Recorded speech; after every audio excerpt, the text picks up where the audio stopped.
Ćao! Moje ime je Ivana i danas ću da vam pričam o problemu suve kože tela. Ja imam 34 godine i s tim se borim već dobar niz godina i poprilično sam se uspešno izborila sa tim i zato sam mislila da bi bilo dobro da svoje iskustvo podelim sa vama. Prva stvar koja mi je pomogla znatno u mojoj borbi sa suvom kožom jeste dovoljan unos tečnosti, tačnije vode.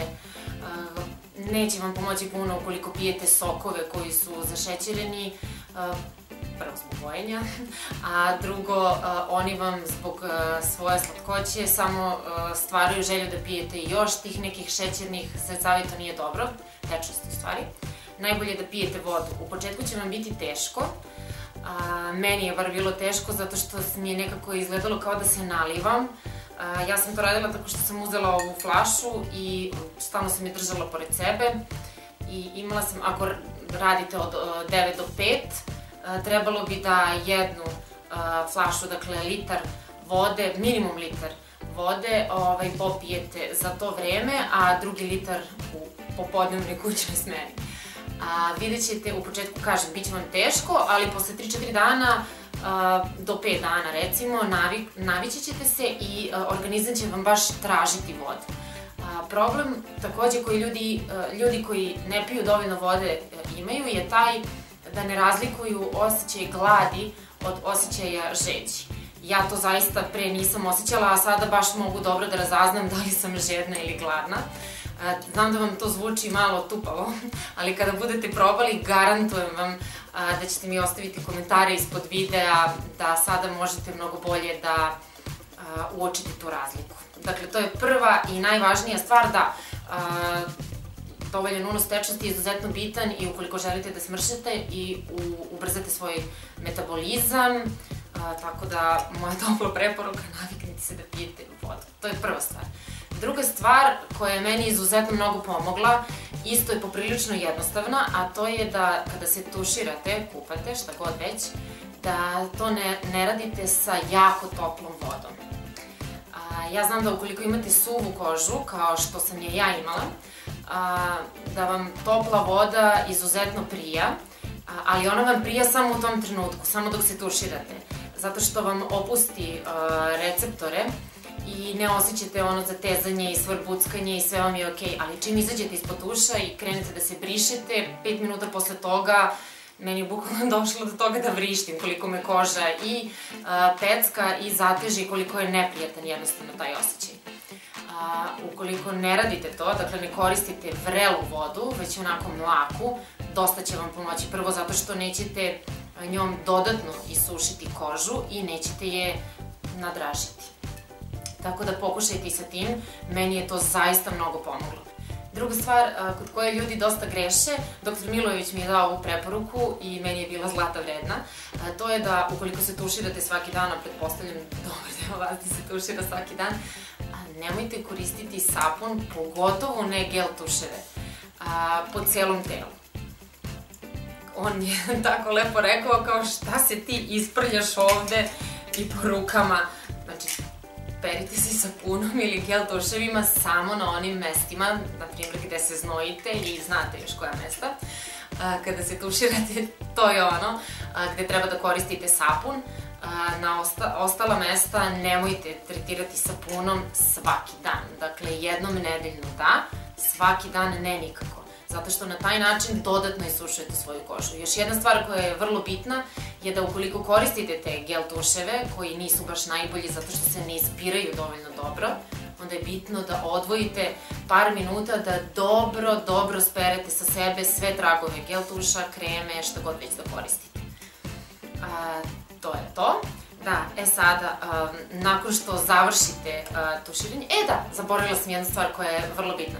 Ukoliko se brijete noge kao ja, ne idete na depilaciju, dakle, onda je bitno da, i to radite svaki drugi dan, kao ja, onda je bitno da ne koristite opet te gel tuševe. Meni mnogo pomaže, pošto meni je ta regija, listovi su mi uvek bili najisušeniji i oni su me najviše svrbuckali i koža na njima mi je izgledala kao ispucala zemlja, suva zemlja.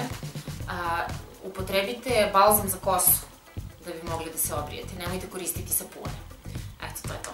Sada kada završite tuširanje i kupanje, ja sam imala problem da nađem pravo mleko za telo. Moj problem je bio u tome što, makoliko masno i jako to mleko za telo bilo, nije mi bilo nikada dovoljno. Uvek sam se osjećala kao da imam neki debeli sloj na koži, koji mi onako smeta i koji je mastan, a koža me i dalje zateže i pecka.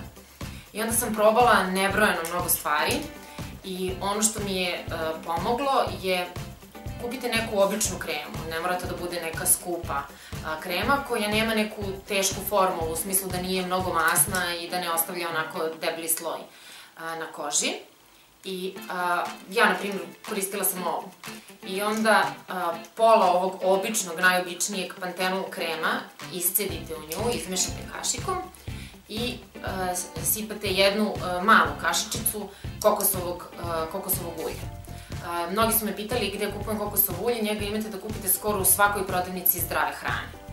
I ono je u čvrstom stanju.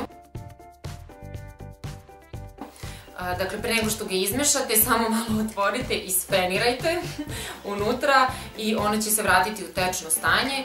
Onda ga izmešajte sa pantenolom i sa svojom kremom i to nanosite na vlažnu kožu. Dakle, kad izađete ispod tuša, nemojte da pokupite vodu peškirom sa kože, nego preko toga samo nanesite ovu kremu. To je ono što sam ja koristila i dosta mi je pomoglo. Sada samo jedna od ovih stvari vam neće pomoći.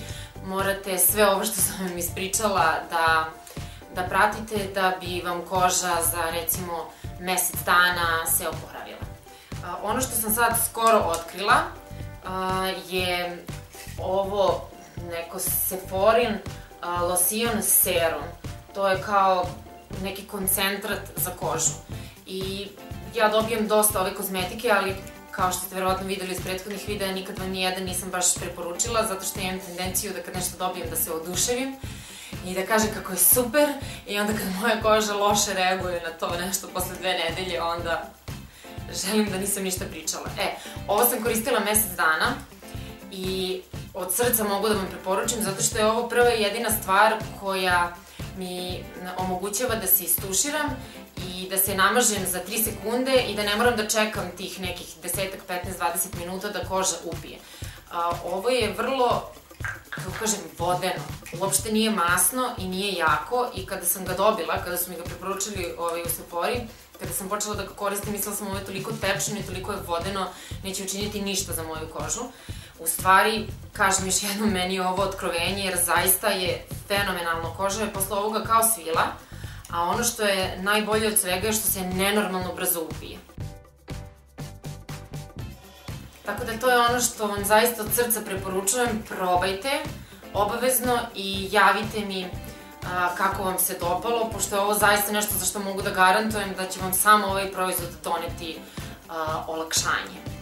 Sada, još jedna stvar koju želim da vam kažem je nemojte koristiti koliko imate suvu kožu, nemojte nikako koristiti pilinge, pogotovo ih nemojte često koristiti jer vam oni dodatno isušuju i nadražuju kožu.